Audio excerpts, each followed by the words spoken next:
14 millions de personnes de par le monde meurent aujourd'hui de maladies infectieuses, c'est-à-dire de maladies qui sont liées à des microbes, virus, bactéries et champignons. La lutte contre ces maladies doit beaucoup aux travaux de Pasteur.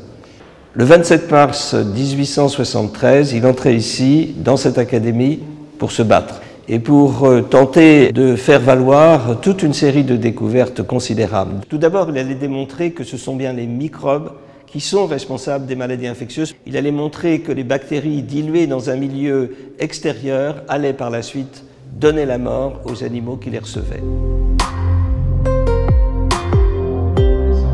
Contrairement à ses détracteurs à l'Académie, et notamment Colin, Pasteur allait démontrer que l'on pouvait donner une maladie, la maladie du charbon, aux poules, par une expérience qui est aujourd'hui célèbre, apportant 3 animaux sur le pupitre de l'Académie, dont l'un d'entre eux était mort. Comment a-t-il pu mourir? S'est écrié Colin, qui était alors persuadé que cette maladie ne pouvait pas se propager chez ces animaux.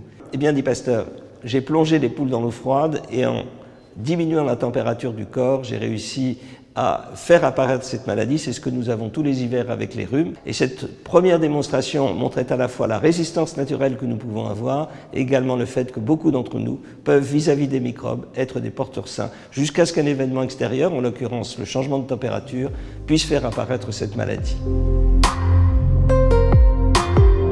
Et puis, Pasteur est allé plus loin et il allait s'intéresser à une autre méthode, stimuler la résistance dite acquise. C'est cette méthode de prévention qui est utilisée pour le vaccin. À nouveau avec la bactérie, le bacille du charbon, dont il allait montrer qu'en diminuant la virulence, en particulier par la chaleur, mais aussi par du phénol, il allait pouvoir vacciner les animaux et ainsi supprimer la maladie qui survenait chez ceux qui n'avaient pas reçu ce vaccin préalable.